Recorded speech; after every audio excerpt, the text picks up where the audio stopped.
Cordial saludo, mi nombre es Diana Gine Muñoz Hernández y en esta ocasión abordaré un tema clave del constitucionalismo moderno, el poder constituyente y el poder constituido. Esos conceptos son fundamentales para entender las bases del ordenamiento jurídico y político de cualquier país. Pero ¿qué significa en la práctica? En este video explicaré cómo esas expresiones se manifiestan en Colombia y su impacto en nuestra democracia. Por un lado está el poder constituyente, que es la capacidad soberana que tiene el pueblo para crear y reformar la Constitución. Este acto refleja su voluntad política más fundamental. Por otro lado está el poder constituido, que es el conjunto de las instituciones y las normas derivadas de esa Constitución, diseñadas para gobernar y mantener el ordenamiento jurídico establecido.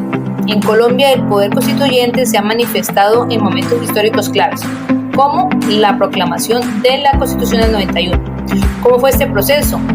Este fue impulsado por una demanda social de cambio frente a la crisis política y social del país.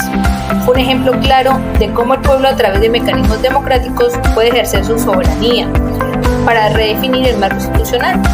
¿En dónde podemos evidenciar el poder constituido en Colombia? Pues en las instituciones como el Congreso, la Presidencia y la rama judicial, las cuales operan bajo los principios y las normas establecidas por la Constitución del 91.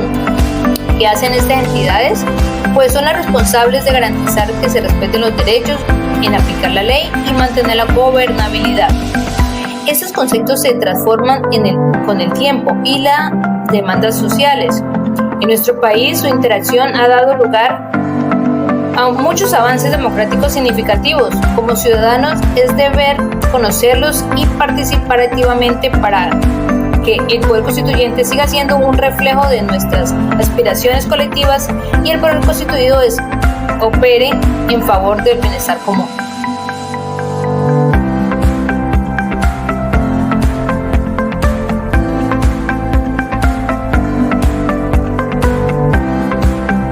Teniendo como referencia la Constitución, encontramos dos tipos de poder: el poder constituyente y el poder constituyente.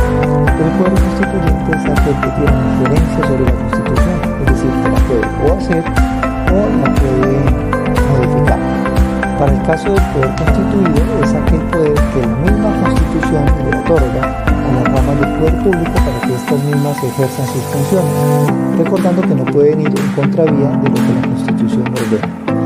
En el caso del poder constituyente lo podemos dividir en dos, en primario y en secundario derivado.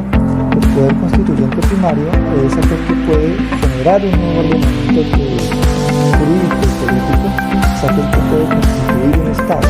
En este caso, el poder constituyente primario es el pueblo. Esta función, esta facultad recae sobre el pueblo, quien en caso de Asamblea Nacional Constituyente pues elige unos representantes que serán las facultades para que realicen la nueva Constitución. El poder constituyente secundario derivado es aquel poder que ha sido designado por la misma Constitución para hacerle reformas a la Constitución que se ha creado. En el caso de Colombia tenemos el Congreso por vía legislativa, tenemos por la vía popular por la Asamblea Nacional Constituyente o vía referéndum constitucional. El poder constituido es aquel que la misma Constitución le otorga, como le actualmente, a las ramas del poder para que ellas ejerzan sus funciones.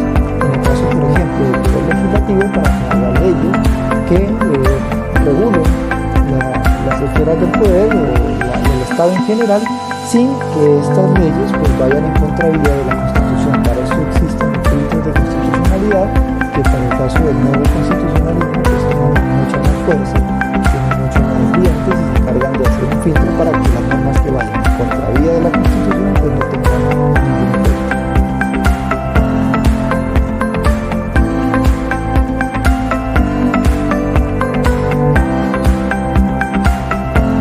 Cordial saludo, mi nombre es Caterina Montenegro y el día de hoy voy a hablarles sobre la parte dogmática y orgánica de la Constitución.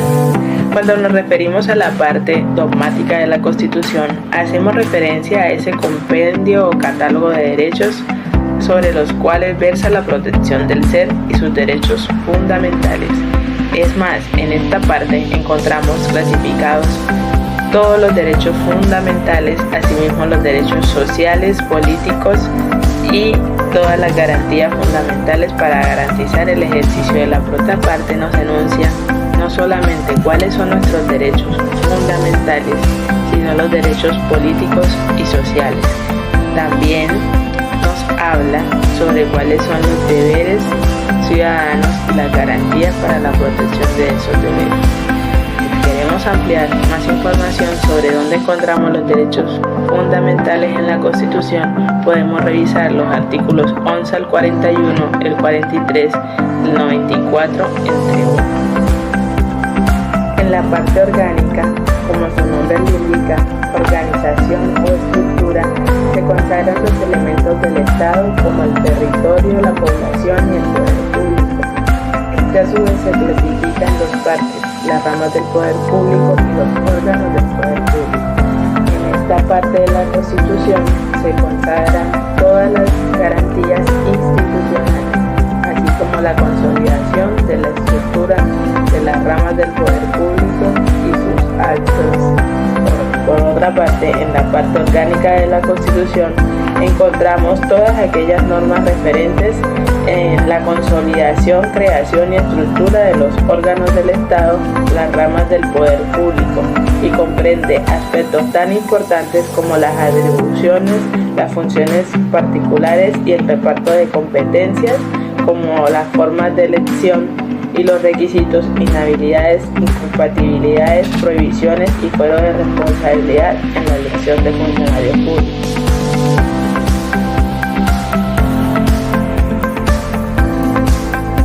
Ya saludo, señora doctora y compañeros, me presento, soy el estudiante Juan de los Pérez Vanegas y me corresponde hablar sobre los derechos fundamentales de la Constitución de 1991 a la luz del nuevo constitucionalismo.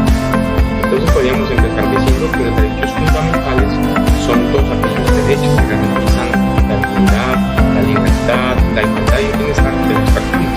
Son los derechos básicos e imprescindibles para poder vivir con dignidad en sociedad y que el Estado debe protegerlos, igual que los mismos organismos de control. Los derechos fundamentales en nuestra Constitución política los podríamos encontrar desde el artículo 11 al 41, de eso que tendríamos 30 derechos fundamentales. No obstante, la Corte Constitucional ha interpretado y ampliado estos derechos a lo largo de los años, considerando no solo los derechos clásicos, sino también otros derechos emergentes que se presentan por diferentes avances en la sociedad, como son los derechos digitales, los derechos sexuales y reproductivos y los derechos de los pueblos indígenas y otros grupos vulnerables. En contexto, los derechos fundamentales pues, deben cumplir ciertas características como la de universalidad, inalienabilidad, indivisibilidad, irreductibilidad y la exigibilidad. Dentro de estos derechos fundamentales que encontramos en el título 2, tenemos 4 grandes grupos, que están los derechos civiles y los derechos políticos, que están relacionados con la libertad de participación en la vida pública. Tendríamos también el otro grande grupo, que son los derechos económicos, sociales y culturales, que son aquellos que aseguran condiciones mínimas para una vida digna en la sociedad. El otro grupo sería los derechos colectivos y medio ambiente, que son los que protegen a grupos, personas y comunidades, la protección de recursos naturales. Y por último tendríamos los derechos de solidaridad, que en algunos también se reconocen desarrollos colectivos o de grupo, como los derechos relacionados con la paz, el desarrollo y la cooperación internacional. Ya de cara al nuevo constitucionalismo, entonces encontramos que en la Constitución de 1991 implementó o nutre esta reglamentación a través de varios aspectos, como estaban los derechos económicos, sociales y culturales, donde la inclusión de estos derechos, como fue la salud, la educación, el trabajo, refleja el enfoque del nuevo constitucionalismo. También tendríamos lo que es la justicia social y la participación, donde la Constitución de 1991 hace un énfasis importante en los mecanismos de participación ciudadana, como el derecho a la consulta popular, al referendo, a la creación de espacios de participación en decisiones políticas, económicas y sociales. También tendríamos entonces lo que es el reconocimiento de derechos de grupos vulnerables, donde nuestra Carta del 91 pues da un paso importante en reconocer los derechos colectivos a favor de los grupos étnicos y sociales históricamente excluidos, lo que refleja una preocupación del nuevo constitucionalismo por construir una sociedad más inclusiva y plural. Ya también podríamos estar hablando de la internacionalización de los derechos humanos, donde la Constitución de 1931 toma o afirma los tratados internacionales sobre los derechos humanos por una posición suprema sobre las leyes internas. Y por último, pues es necesario hacer referencia a los mecanismos de protección por esos derechos fundamentales que realmente siempre lo hemos evidenciado a través de la acción de tutela, la cual la encontramos consagrada en el artículo 86 de nuestra Constitución Política. No obstante, pues sí quiero hacer referencia a un reparo frente a este mecanismo de protección que estimo que se presentan varias fallas. De pronto, aunque lo firma un honorable juez de la República, estimo que las personas que coayudan a realizar estos fallos muchas veces no tienen la capacitación. Para ilustrarlo, hace poco presentamos una acción de tutela y por cuestiones de la conexión se realizó en 2 veces, con el caso en particular que la primera se nos concedió y la segunda se nos negó, aunque era exactamente la misma acción de tutela, solamente cambiamos la fecha, lo cual evidencia entre muchos las falencias que podría estar presentando este mecanismo de protección que es tan importante. Muchas gracias. Buenas tardes, mi nombre es Nicolás Esteban Lozada Salazar, del programa de Derecho y viendo el curso de Derecho Constitucional General. Hoy quiero hablarles de un tema muy importante: los derechos fundamentales en la Constitución Política de Colombia de 1991, analizados desde la perspectiva del nuevo constitucionalismo. Iniciando, quiero comentar que la Constitución de 1991 marcó un antes y un después para Colombia. No solo reconoció derechos fundamentales como la vida, la igualdad, la libertad y la dignidad, sino que los colocó en el centro del sistema jurídico. Además, creó herramientas como la tutela, que permite proteger estos derechos de manera rápida y efectiva. El nuevo constitucionalismo, que surge como respuesta a los retos de la democracia moderna, busca algo claro: garantizar la justicia social y los derechos humanos sean una prioridad. En Colombia, esto se refleja en cómo la Constitución del 91 promueve un Estado social de derecho. ¿Esto qué significa? Significa que no basta con reconocer derechos en un papel. El Estado tiene que asegurarse de que se cumplan, sobre todo para los grupos más vulnerables. También hay algo muy interesante. Esta Constitución no solo protege los derechos individuales, sino que también reconoce derechos colectivos, como los relacionados con el medio ambiente, la diversidad cultural. Esto demuestra cómo el nuevo constitucionalismo busca adaptarse a las necesidades de la sociedad actual. Ya como para terminar y culminar, en resumen, la Constitución de 1991 no es solo un documento jurídico, sino es un pacto social que nos recuerda que los derechos fundamentales son la base para construir una sociedad más justa y equitativa. El nuevo constitucionalismo nos enseña que estos derechos no son estáticos, sino que deben evolucionar para responder a los desafíos de cada época.